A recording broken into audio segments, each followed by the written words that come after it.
Workshop. सबसे पहला जो हमारा कोडिंग फॉर किड्स है, इसमें सबसे पहले हमारे पास टॉपिक्स हैं। उनमें सबसे पहले आता है हमारे पास डॉक्यूमेंट्स। एचटीएमएल डॉक्यूमेंट्स क्या होते हैं? एचटीएमएल क्या होता है बेसिकली? एचटीएमएल होता है हमारे पास हाइपर टेक्स्ट मार्कअप लैंग्वेज है, ये सही है। अब आप किसी भी चीज़ पे एप्लीकेशन बना रहे हैं ना, चाहे आप पाइथन पे बना रहे हैं, चाहे आप जावा पे बना रहे हैं, चाहे आप सी शार्प पे बना रहे हैं, उसके लिए आपको HTML इंक्लूड करना जरूरी है। उसका रीजन ये है HTML इंक्लूड करने का कि HTML से आपको फायदा ये होता है कि आप जो है किसी को शो ऑफ करा सकते हैं अपनी एप्लीकेशन। आप किसी को एप्लीकेशन का फ्रंट एंड लोग जो देखते हैं उसे हम HTML कहते हैं, फ्रंट एंड देख के लोग उस पर बना सकते हैं। अच्छा जी, why do we need to learn HTML commands? Dreamweaver और वर्डवीवर ऑटोमेटिकली जनरेट देम। हमें, क्योंकि कुछ ऐसी चीजें होती हैं, ड्रीम वीवर जैसे ड्रीम वीवर हो गया, माइक्रोसॉफ्ट वर्ड हो गया, VS कोड हो गया, तो ये जो है ऑटोमेटिकली जनरेट कर देते हैं, लेकिन फिर भी हमें सीखना क्यों जरूरी है? ठीक है। तो कॉपी पेस्ट से तो काम नहीं चलता, सच बात है। तो आप frequently inflict pain on students to make stronger, to understand the meaning of tags, give your final degree of control over page appearance of in page layouts. IDE, IDE क्या? इंटीग्रेटेड डेवलपमेंट इन्वायरमेंट कहते हैं इसे। Like Dreamweaver don't generate what you want, वो आपके लिए generate नहीं करता जो आप चाहते हैं, और अगर आपको आता है तो आप कस्टम अपनी मर्जी से आप कुछ भी कर सकते हैं। ठीक है जी। अच्छा।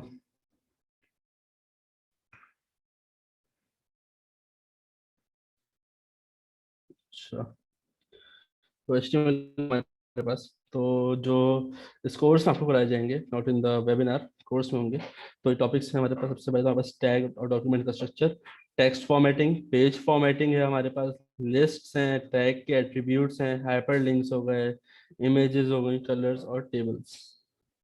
देन हमारे पास HTML टैग्स और उसके एलिमेंट्स होते हैं। तो टैग क्या होता है? Code that instruct the web browser how to format an item. जैसे कि आपको नजर आ रहा होगा टैग नेम, ये एग्जांपल है, बीच में आइटम है, तो ये ओपनिंग टैग है, ये क्लोजिंग टैग है, और जो आइटम है ये बीच में है, ये कंटेंट है, ये वो चीजें जो आपको ब्राउजर पे शो होगी। ये सब अभी मैं आपको करके दिखाऊंगा।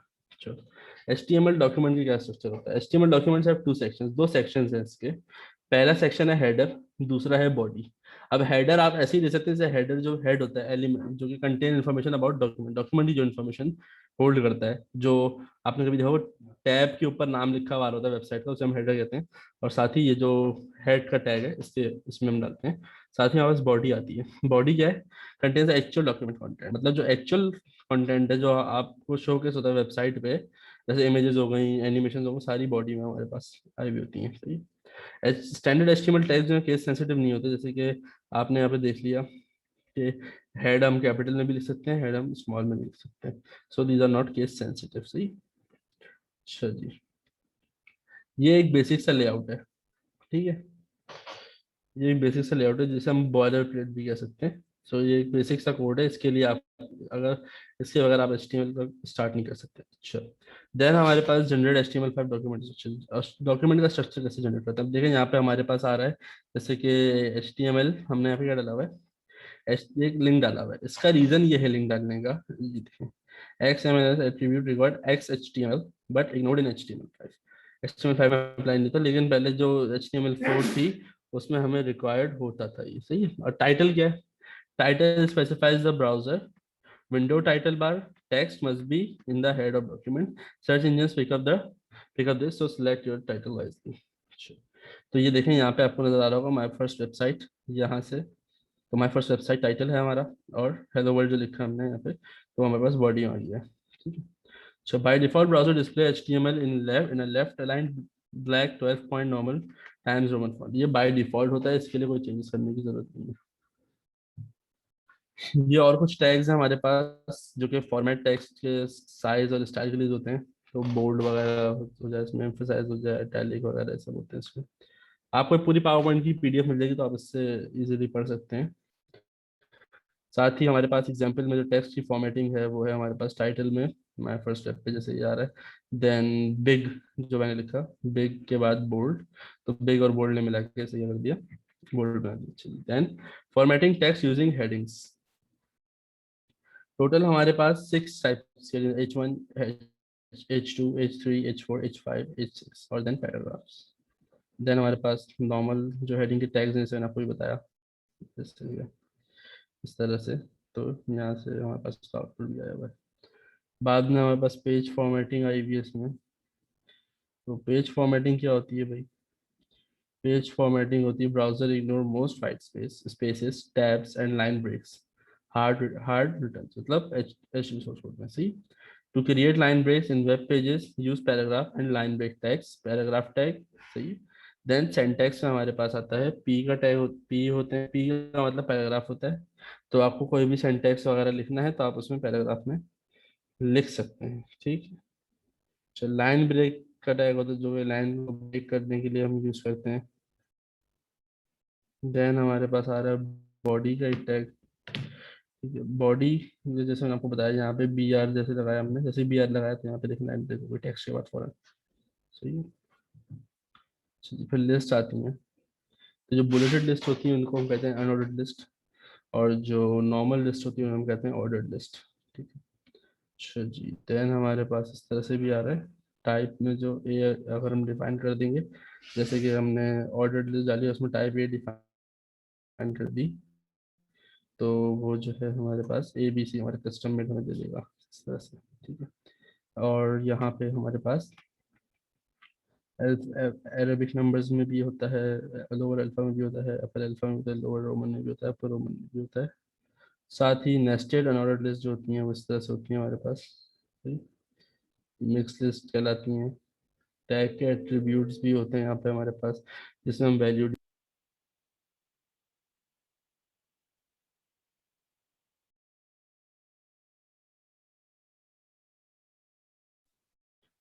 अच्छा जी, देन हमारे पास इसमें आता है एग्जाम्पल एट्रीब्यूट आया हुआ है, जिसमें देखें हमने एट्रीब्यूट डिफाइन किए हुए हैं, जिसकी मदद से हमने बॉडी का कलर चेंज कर दिया, टेक्स्ट को सेंटर में अलाइन कर दिया, एच वन को भी अलाइन कर दिया सेंटर में। साथ ही हाइपरलिंक्स होते हैं। हाइपरलिंक्स अगर जिन्होंने एक्सेल पढ़ा उनको पता होगा हाइपरलिंक क्या होते हैं।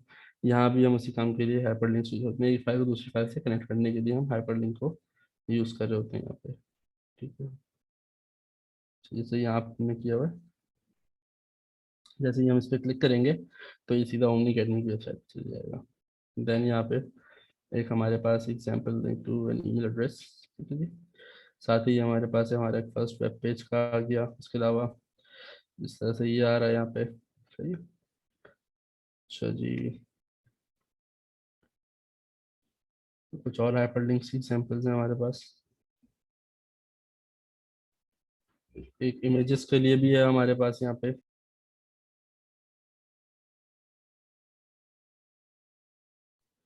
अच्छा जी, यहाँ पे ये हो गया। उसके अलावा हमारे पास इमेजेस को डिस्प्ले किया, जैसे मैंने यहाँ पे देखें ऑल्ट किया, इसको ऑल्ट्रेशन हो गई इसकी। साथ ही क्या हुआ इसमें, पी के टैग में लिखा था तो ये पी के साथ ही आ गया, साथ में इसकी विड्थ मैंने डिफाइन कर दी, इसकी हाइट डिफाइन कर दी, और इमेज का यूआरएल छोड़ा दिया, तो इसने मुझे इमेज शो करा दी, सही। अच्छा जी, इसके अलावा बैकग्राउंड और टेक्स्ट कलर्स आ जाते थे हमारे पास, सी एस एस स्टार्ट हो जाती है बेसिकली। तो ये यहाँ से ग्रेडियंट इफेक्ट भी हम डाल सकते हैं इसमें। आर जी बी जिसे हम कहते हैं बेसिकली, एच ई एक्स हो गया, आर जी बी हो गया। इसके अलावा हमारे पास में टेबल आ जाता है। टेबल किस लिए हमारे पास होता है? Format data and tabular matrix data show कराने के लिए हम यूज़ करते हैं, जैसे कि यहाँ पे आ रहा है हमारे पास। इसमें हमारे पास रोज होती हैं, डेटा होता है, और हेडिंग्स होती हैं, सही है। अगर मैं आपको इसको, तो ये हो गई हमारी एच टी एम एल। तो अगर यहाँ तक किसी का अगर कोई क्वेश्चन है एच टी एम एल से तो वो मुझसे पूछ सकता है।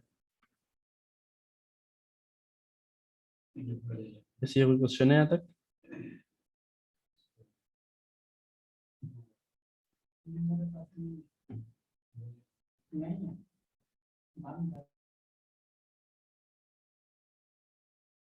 ठीक है, मेरे ख्याल में नहीं है किसी का क्वेश्चन, तो आगे चलते हैं।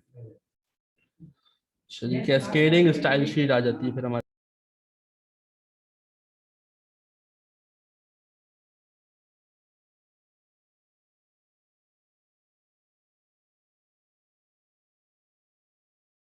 अच्छा, जैसे cascading style sheet C S S होती है हमारे पास, इसमें डेफिनेशन हो गई मोड, और इसमें ब्राउजिंग के भी मोड्स होते हैं, स्टाइल, स्ट्रक्चर, और उसकी टाइप्स आ जाती हैं। फिर स्टाइल की प्रेसिडेंस आ जाती है, डिव आ जाता है, स्पैन आ जाता है, और कॉन्टेक्सचुअल स्टाइल आ जाते हैं, मल्टीपल स्टाइल्स हमारे पास इसमें आ जाते हैं।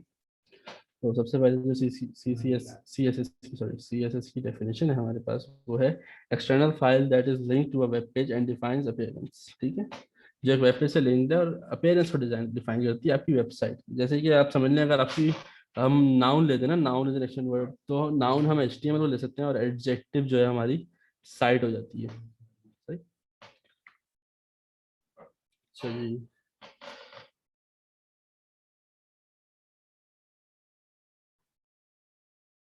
साथ ही इसमें हमारे पास इसकी हम अपीयरेंस पे भी हम इसमें काम कर सकते हैं। ठीक है जी। इसके अलावा इसमें और भी काफ़ी चीज़ें होती हैं। हर ब्राउज़र पे सी एस एस अप्लाई होती है। इनफैक्ट अगर आप क्रोम के डेवलपर टूल में जाके इंस्पेक्ट एलिमेंट में देखें तो वहाँ भी सी एस एस आपको नजर आ जाएगी थोड़ी बहुत। टेक्स्ट वैलिडेशन आ जाती है हमारे पास इसमें। W3 की सी एस एस जो होती है हमारे पास, इनकी भी सी एस एस काफ़ी ज़्यादा मशहूर है। जैसे कि अगर आप एक्सटर्नल सी एस एस लेना चाहें, मतलब किसी वेबसाइट से अगर आप इंपोर्ट करवाना चाहें सी एस एस, तो आप वो भी कर सकते हैं उस वेबसाइट का यूआरएल डाल के। साथ ही यहाँ पे हम इंटरनल सी एस एस जिसे हम कहते हैं, उसके अलावा भी हम अपनी एचटीएमएल फाइल में अगर हम छोटे मोटे काम करते हैं, टेक्स्ट का साइज थोड़ा बड़ा करना है या कुछ और कुछ करना है, तो उसके लिए फिर हम सी एस एस लाइन में ही अप्लाई कर सकते हैं। हम क्या क्या चीज़ें स्पेसिफाई कर सकते हैं सी एस एस के थ्रू। कलर्स स्पेसिफाई कर सकते हैं, बैकग्राउंड स्पेसिफाई कर सकते हैं, टेक्स्ट स्पेसिफाई कर सकते हैं, फॉन्ट की प्रॉपर्टीज कर सकते हैं। यहाँ पे आपको नजर आ गया होगा HTML में, HTML सिर्फ डेटा कंटेन करता है आपको, CSS उन्हीं चीज़ों पे काम करती है। जैसे टेबल का टैग है तो टेबल का टैग पे काम करती है। ठीक है जी। और बहुत से लोग इसमें पूछते हैं कि इसमें अगर हमें कैलकुलेशंस काफ़ी ज़्यादा करनी पड़ती हैं, तो बात सही, कैलकुलेशंस काफ़ी ज़्यादा होती है CSS में, लेकिन ये भी है कि ये सारी चीज़ें आपको प्रैक्टिस के साथ साथ आ जाती हैं। कैलकुलेशन, हर तरह की कैलकुलेशन आप सीख जाते हैं, लेकिन प्रैक्टिस के साथ। सही है। अच्छा जी।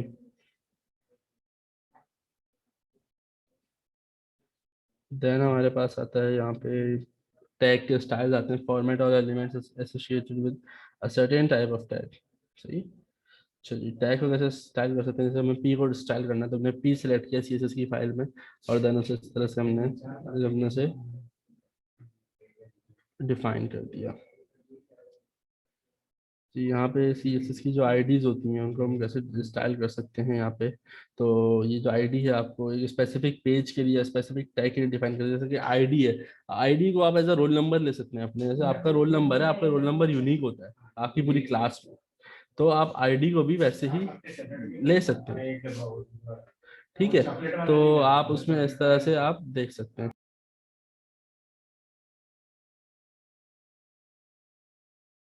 ठीक है जी। अच्छा जी। इसमें क्या क्या चीज़ें होती है सीएसएस के लिए हमारे पास? बैनर आ जाते हैं, कंटेंट एरिया आ जाता है, नेविगेशन आ जाती हैं सीएसएस के लिए। अच्छा जी, आईडीज को और कैसे आप डिजाइन कर सकते हैं, तो यहाँ पे उसकी भी एग्जाम्पल है हमारे पास।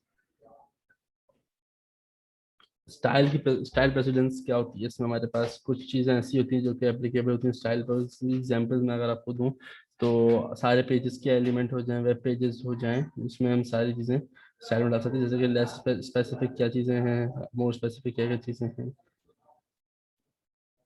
कोशिश करें कि टैग्स को डायरेक्टली आप स्टाइल ना करें, तो उसका फायदा फिर आपको ये होता है कि अगर आप सेपरेटली हर चीज़ को आईडी प्रोवाइड कर दें, तो उसमें मे बी आपका ओवरफ्लो मेथड हो जाता है, या कुछ आपसे कंफ्यूजन आपकी काफ़ी ज़्यादा क्रिएट हो जाती है। लेकिन उससे फ़ायदा फिर ये होता है आपको कि आप उसमें जो है क्या कहते हैं, काम करना आपके लिए ज़्यादा थोड़ा सा आसान होता है ऑन सी एस एस, ताकि आप स्पेसिफिक आईडी को सिलेक्ट करके उस पर काम आराम से कर सकते हैं।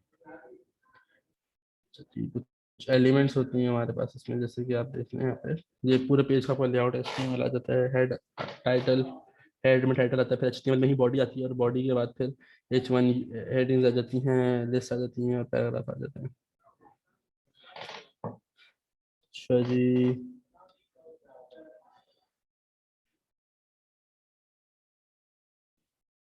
आप मल्टीपल स्टाइल शीट्स को भी यूज सकते हैं, जैसे कि यहाँ पर मैंने दो की गई, तो general dot C S S और blue dot C S S. साथ ही ब्लॉक एलिमेंट्स होते हैं। ब्लॉक एलिमेंट क्या होता है?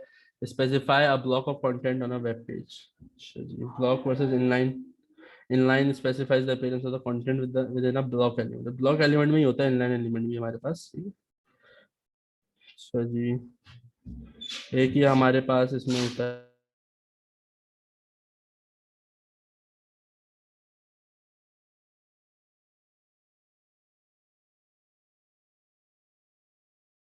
अच्छा जी, इसमें हमारे पास div आता है, और div में फिर हमारे पास इसमें div होता है बेसिकली पेज को डिवाइड करने के लिए। आप एक स्पेसिफिक चीज को डिवाइड करते हैं, देन आप उसे यूज कर सकते हैं। विद द हेल्प ऑफ डिफ, जैसे कि आपने यहाँ पे देखा होगा, यहाँ पे नाउ इट्स टाइम के पास में लिखा for all good man to become the aid, सही, एड ऑफ द कंट्री। तो देखें for all good man to come to the aid, यहाँ तक मैंने देखें, यहाँ पे मैंने सिर्फ कलर चेंज किया ब्लू में, सही है, ब्लू टेक्स्ट किया इसको, और ये चेंज हो गया। उसी के साथ साथ स्पैन टैग भी होता है। स्पैन टैग इसलिए होता है कि अगर आप बीच में से कुछ चेंज करना चाहते हो, आप स्पैन टैग यूज करते हैं। अगर आप एक पैराग्राफ में चेंज करना चाहते हो, आप इसके लिए फिर स्पैन टैग आप यूज करते हैं।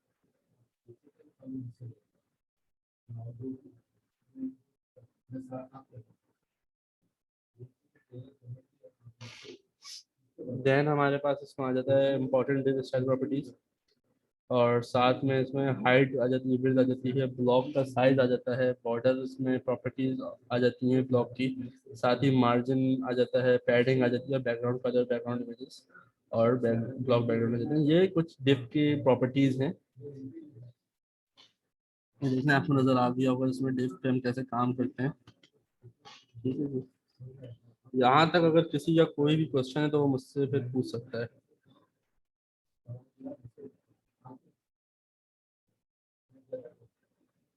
किसी को कुछ जो सवाल पूछना है तो मुझसे पूछ ले, 5 मिनट्स का टाइम है।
जी मेरे ख्याल में किसी का कोई सवाल नहीं है अभी तक के लिए, तो चलिए जी आगे चलते हैं फिर। यहाँ भी कुछ एग्जांपल्स है डिफ के लिए, हमारे पास डिफ की साइजिंग भी है, अप्रोचेस भी है डिफ के लिए। एक मिनट जरा वेट करना आपको।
अच्छा जी, तो इसमें कुछ साइजिंग भी होती है, कुछ अप्रोचेस भी होती है। तो साइजिंग ये है कुछ हमारे पास, ये एक नॉर्मल जो पेजेस होते हैं। अब ये आपकी स्क्रीन के ऊपर है कि आपकी स्क्रीन कितनी बड़ी है, ठीक है। अब आपने उसे हिसाब से सेट करना है कि यार अगर कोई पिक्सल्स, एक पिक्सल ये होता है सही 1024 और 1024 बाय 768, और एक होता है 144 बाय 900। तो ये एक डिफॉल्ट साइज है और ये नॉर्मल साइज है हमारे पास। कुछ वेबसाइट इस साइज साइज होती है, कुछ इस साइज होती है, तो आपके ऊपर है कि आप एक मैक्सिमम साइज लें और फिर उसके बाद दें, ताकि ओवरफ्लो ना हो। क्योंकि अगर ओवरफ्लो एक बार हो जाता है तो पूरी वेबसाइट की जो सीएसएस है ना वो आपकी बेकार है, फिर आपके लिए आपको फायदा नहीं है कोई करने का CSS।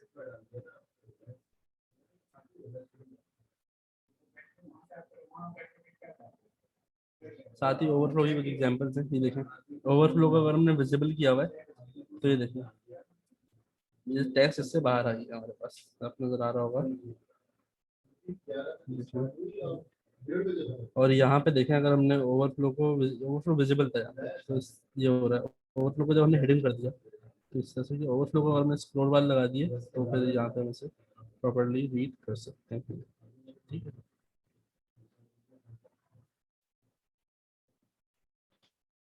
साथ ही यहाँ पे आ रहा है हाइट, देखें दोनों जगह बराबर है, लेकिन यहाँ पे साइज अलग आ रहा है हमारे पास इसका, यहाँ पे साइज अलग आ रहा है। तो अपने इससे इसीलिए आपको फिर ओवरफ्लो के हिसाब से आपको मैक्सिमम साइज देखना है वेबसाइट का, उसके हिसाब से फिर आपको वो साइज देना पड़ेगा। डेफ की पोजीशनिंग, जैसे कि ब्लॉक्स, वही चीजें बार बार आ रही है हमारे पास इसमें। अच्छा जी, एब्सोल्यूट पोजीशन, जैसे कि अगर यहाँ पे हमने देखा अप्लाई किया हो तो प्रॉपर आ रहा है हमारे पास, लेकिन यहाँ पे जब पोजीशन को हमने एब्सोल्यूट रखा हुआ है तो इस तरह से आ रहा है। जब यहाँ भी हमने रखा हुआ तो तरीके काफी सारे हमारे पास हैं करने के लिए, बस उसको हम अप्लाई अलग अलग मेथड से हम कर देते हैं यहाँ पे। ठीक है जी, ओवरलैपिंग हो रही, ओवरलैपिंग हो रही है।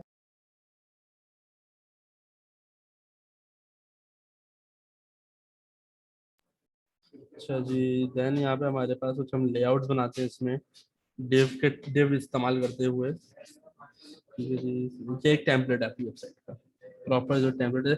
अगर किसी को स्क्रीनशॉट लेना है तो वो ले सकता है यहाँ पे। देखें यहाँ पे हमने अलग अलग कलर्स अप्लाई किए हुए हैं हर जगह पे, हर जगह पे अलग अलग हमने स्टाइल्स यूज किए हुए हैं। तो साथ ही यहाँ पे हमारे पास कुछ टेम्पलेट्स हैं CSS के।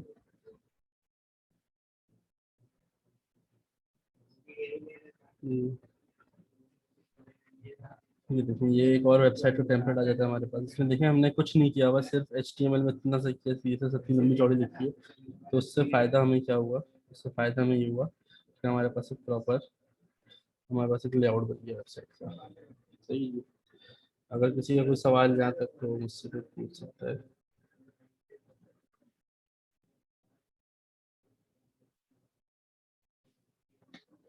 अगर कोई सवाल तो चैट में आप मुझसे पूछ सकते हैं। अगर आपको मुझे आवाज़ नहीं आ रही तो आप यही बता सकते हैं, एक मैसेज आया कि आपकी आवाज़ नहीं आ रही है।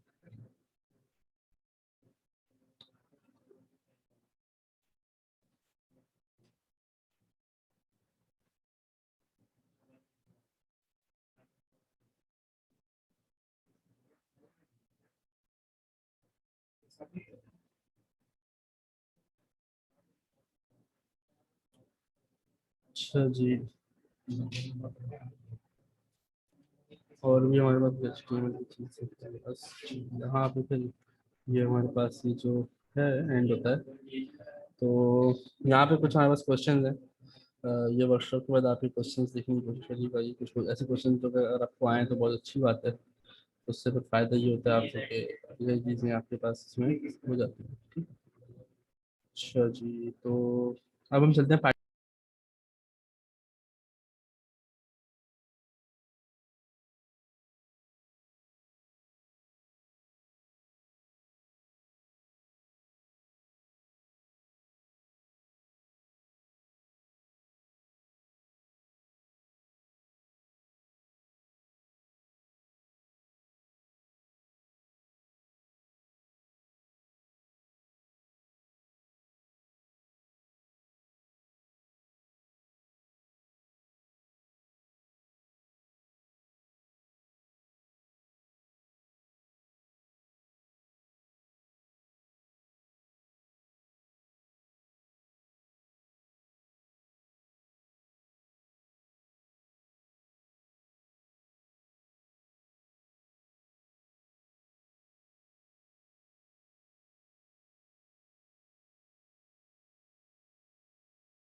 अच्छा जी, तो चलें दोबारा से वापस आ गया।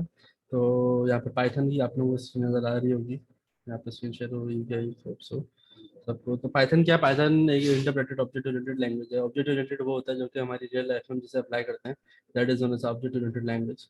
सो यहाँ पे इजी टू लर्न है, बहुत आसान है सीखने के लिए, इंग्लिश की तरह है। जैसे कि आपके पास इंग्लिश होती है ना, वैसे ही हमारे पास पाइथन भी होती है। तो अगर आपको इंग्लिश आती है तो आप पाइथन भी सीख जाएंगे। वही सारी लॉजिक जिसमें हम अप्लाई करते हैं। मैथ्स अगर किसी को आती है अच्छी, तो वो भी पाइथन में आ सकता है। किसी को बेसिक प्लस माइनस एल्गोरिथम वगैरह सब आए, तो वो ये काम कर सकता है। साथ ही इसकी हिस्ट्री क्या है भाई, तो अगर हम इसकी हिस्ट्री की बात करें तो ये हमारे पास 1980s में इन्वेंट हुई थी, और 1989 में इसको इम्प्लीमेंट किया गया था। साथ ही इसको जो 2015 से इसकी काफ़ी पॉपुलैरिटी हमारे पास बढ़ गई थी। कुछ इसमें वेरिएबल्स होते हैं हमारे पास, डेटा टाइप्स हैं, इनपुट्स हैं हमारे पास इसमें, और साथ ही कुछ कंडीशंस हैं, डेटा स्ट्रक्चर्स आ जाते हैं। फिर इसमें हमारे पास इसमें जो टॉपिक्स हैं जो हम इस कोर्स में कवर करेंगे वो ये सारे टॉपिक्स हैं। और साथ ही हम चलते जरा से थोड़ी सी प्रैक्टिकल एग्जांपल्स की तरफ। एक मैं आपको एक नेविगेशन बार बना के दिखाता हूँ HTML और CSS के थ्रू।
आपकी आवाज नहीं आ रही बिल्कुल।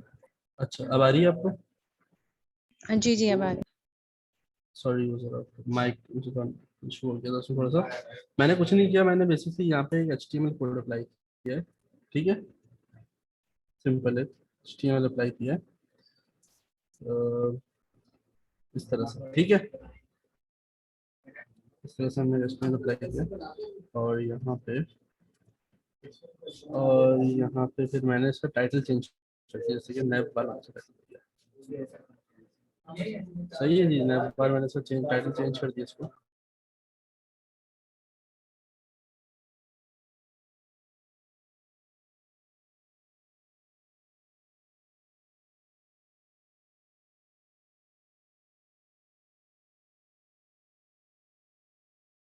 अच्छा जी, इसके बाद यहाँ पे देखें, मैंने कुछ नहीं करना, मैंने जो अभी आप लोगों को लिस्ट का बताया ना, वही लिस्ट में इसमें ऐड करूंगा। कैसे? UL से अनऑर्डर्ड लिस्ट जो होती है, देन LI में ए, जो कि हमारा हाइपरलिंक था। सही। अब उस ए को मैं एक क्लास दे दूंगा यहाँ पे, या फिर मैं अभी क्लास नहीं देता इसको। यहाँ पे मैं इसे यहाँ पे हैशटैग करके होम कर दूंगा। सेव किया मैंने इसको, यहाँ पर होम कर दिया। सही जी, यहाँ पे इसको, फिर इसके बाद LI को, उसके बाद फिर मैंने सबको सेव किया। फिर देखें 4 आ गए हमारे पास। तो यहाँ पे मैंने होम के बाद कर दिया इसको न्यूज़। न्यूज़ के बाद मैंने इसे कर दिया यहाँ पर कॉन्टैक्ट, और फिर मैंने इसे कर दिया इसको अबाउट। अब देखें यहाँ पे जैसे मैं होम पे क्लिक करूंगा तो देखें यहाँ पे हैशटैग होम दिखा रहा है। ठीक है, इसी तरह से अगर मैं यहाँ पे हैशटैग इसके चेंज कर देता हूँ ना, तो यहाँ पे हैशटैग होम है, तो यहाँ पे हैशटैग में कर देता हूँ न्यूज़, और देन यहाँ पे मैं कर देता हूँ हैशटैग कॉन्टैक्ट। सही है, यहाँ पे मैंने कर दिया हैशटैग करके इसको अबाउट, सेव कर देते हैं। तो देखें जिस पर आप क्लिक करेंगे वो आपको फिर अपना दिखाएगा। ठीक है, अच्छा अब यहाँ पे एक क्लास है। तो क्लास आपने दे दी इसकी एक्टिव, क्लास एक्टिव दे दी आपने। यहाँ पर एक्टिव फिर एक फाइल बनाई आपने style.css करके, जिससे हम करेंगे इसमें CSS अप्लाई करेंगे, इसकी स्टाइलिंग करेंगे। अभी आप देखिए किस तरह से इसका लेआउट पूरा चल जाता है। तो यहाँ मैंने एक लिंक अप्लाई किया CSS के लिए, style.css से कनेक्ट कर दिया मैंने। उसके बाद मैंने क्या किया, यहाँ पे आके मैंने इसमें इसमें आके एक यूएल, सबसे पहले यूएल को मैंने सेलेक्ट किया। तो ये विदाउट क्लासेस मैंने काम किया, तो इसलिए मैं एकदम बेसिक करके दिखा रहा हूँ, क्योंकि यहाँ पे काफी सारे लोग ऐसे हैं जिनको बिल्कुल भी नॉलेज नहीं होगी वेब डेवलपमेंट की, तो उन्हें थोड़ा बहुत आइडिया हो जाएगा। सही है, तो यहाँ पे लिस्ट स्टाइल और उसकी टाइप कर दी मैंने नन। ठीक है, तो उससे क्या हुआ, इसके बुलेट पॉइंट्स रिमूव हो गए। ठीक है, उसके बाद हमारे पास इसका जो मार्जिन था, मार्जिन मैंने कर दिया इसका 0। ठीक है, पैडिंग मैंने कर दी इसकी 0। तो देखें सेट हो गया, मार्जिन 0 पैडिंग 0 से हुआ है कि मार्जिन भी कम होगा, पैडिंग भी कम होगी। पैडिंग क्या होती है? स्पेसेस होते हैं, तो स्पेसेस इससे कम होगा। सही है, अब मैंने जो बताया था आप लोगों को, ओवरफ्लो को मैंने हिडन कर दिया। सही है, उससे ये हो गया, अभी ओवरफ्लो हमारा कंटेंट नहीं होगा। और बैकग्राउंड कलर मैंने दे दिया इसका, बैकग्राउंड कलर मैंने दे दिया इसका रेड। तो ये देखें, ये एरिया हमारा रेड हो गया। उसके बाद देखें हमारे पास इसमें एक एल आ जाता है, इसको हमने कर दिया फ्लोट लेफ्ट। ठीक है, देन मैंने कर दिया इसको border, border dash right, border right कर दिया। राइट साइड से 1 पिक्सल सॉलिड करके बॉर्डर को कर दें आप ब्लैक कर दिया, जैसे कि ब्लैक। तो देखिए ये बस आ जाता है इसमें। लेकिन ये मैं फिलहाल के लिए इसमें देखें, यहाँ बॉर्डर्स हमारे पास देखें ब्लैक हो गए। ये बताने का रीजन ये है आपको कि ब्लैक डालने का मुझे पता अच्छा नहीं लग रहा, लेकिन डालने का रीजन यही था ताकि आपको समझ। इसको भी कर देता हूँ वाइट। सही। अच्छा, कलर भी चेंज कर देते हैं इसका रेड से। इसको कर देते हैं हैशटैग। ये भी हो गया आपका सेट। सही है। उसके बाद LI, LI पे काम कर लिया हमने। अब LI के हम करेंगे लास्ट चाइल्ड। लास्ट चाइल्ड क्या है? लास्ट चाइल्ड होता है हमारे पास जो कि मेन रेश होता है, तो बॉर्डर रिमूव कर देंगे। सही है? इसका हम बॉर्डर जितने भी हैं वो रिमूव कर देंगे चाइल्ड प्रॉपर्टी सिलेक्ट करके। तो इसको हम कर देंगे नन। सही। जैसे ही नन किया हमने इसको, LI और A, मतलब जो हमने हाइपर लिंक लगाया था अब हम उस पर काम करें। ठीक है जी। तो डिस्प्ले जो हो जाएगा ब्लॉक हो जाएगा। ठीक है। कलर, कलर वाइट हो जाएगा। सही है। टेक्स्ट लाइन हो गया आपका, टेक्स्ट लाइन में कर सकते हैं इसका सेंटर में। टेक्स्ट सेंटर में आ गया हमारे पास इसका प्रॉपर होके। और देन उसके बाद हमारे पास इसका पैडिंग हमने फिर दोबारा से दी थी। दोबारा से इसमें स्पेसेस देते हैं जरा। 14 पिक्सल्स लेफ्ट से दे दिए, 16 पिक्सल्स हमने इसमें राइट से दे दिए। तो काफ़ी ज़्यादा बड़ा हो गया अब हमारे पास। ठीक है। उसके बाद यहाँ पे हमारे पास होता है टेक्स्ट डेकोरेशन, नन कर दी तो उससे क्या हुआ, अंडरलाइन। तो अब ये थोड़ा बेहतर लग रहा है पहले से। ठीक है। तो यहाँ पे ये हो गया। उसके बाद आप आगे और कर सकते हैं इसमें। जब इसमें होवर्स ऐड करते हैं, होवर में क्या होता है मैं भी आपको बता देता हूँ। तभी आप लोग देखेंगे आपको पता चल जाएगा होवर क्या होता है। LI करके A करके आपने दे दिया इसको होवर। ठीक है, होवर दे दिया। और होवर किस पे? एक्टिव पे। जो एक्टिव की हमने क्लास ली थी, नॉट एक्टिव। एक्टिव के अलावा सब पे। सही। नॉट एक्टिव मतलब सिर्फ सब पे अप्लाई होगा, लेकिन जो एक्टिव क्लास है उस पर अप्लाई नहीं होगी। सही है। और इसको एक्टिव किया जाए उसे कर देते हैं डॉट एक्टिव। ठीक है। डॉट एक्टिव तो मैं इसका जरा होम वगैरह में चेंज करूंगा इसीलिए। ओके जी, यहाँ तक। इसके बाद हम क्या करेंगे, डॉट एक्टिव करने के बाद इसको, और हम इसमें क्या कर सकते हैं, बैकग्राउंड कलर चेंज कर सकते हैं इसका। बैकग्राउंड कलर हमने कर दिया इसका। तो आपको समझ में आ रहा होगा फर्क। जैसे मैं जिस पे क्लिक कर रहा हूँ, लेकिन हो रहा है सिवाय एक्टिव के, क्योंकि एक्टिव का नहीं करना था हमने। एक्टिव को हम सेपरेट कर देंगे। सही है। उसके बाद, उसके बाद आपने क्या किया, डॉट एक्टिव किया यहाँ पे अप्लाई। और इसमें आपने कर दिया बैकग्राउंड कलर, और इसको आपने कर दिया फॉर एग्जाम्पल आप रेड कर दो, सिर्फ रेड।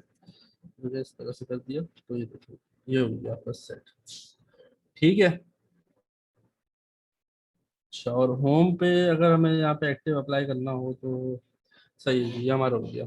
ठीक है। अब अगर मैं चाह रहा हूँ मैं ये अबाउट को यहाँ पे लेके आ जाऊँ, तो उसके लिए मैं क्या करूँगा, मैं जाऊँगा HTML में अपने, और HTML में जाने के बाद मैं अबाउट को कर दूंगा LI में जाके, जैसे हम कहते हैं लेंथ CSS स्टाइल करके, मैं स्टाइल कर दूंगा फ्लोट। इसको राइट, राइट तरफ आ गया। चलो ठीक है। और अगर हम चाहें तो हम सबको इस तरह से फ्लोट राइट कर सकते हैं स्टाइल में जाके। सबको कर देते हैं, और होम जो है इसको हम इसकी जगह भी छोड़ देते हैं। तो जरा सा हमारे पास अच्छा रहेगा। चलिए, ये देखिए हमारे पास हो गया। ठीक है जी। किसी का अगर कोई सवाल है तो मुझसे पूछ सकते हैं। फिर हम इसे एंड करते हैं फिर इस वर्कशॉप को।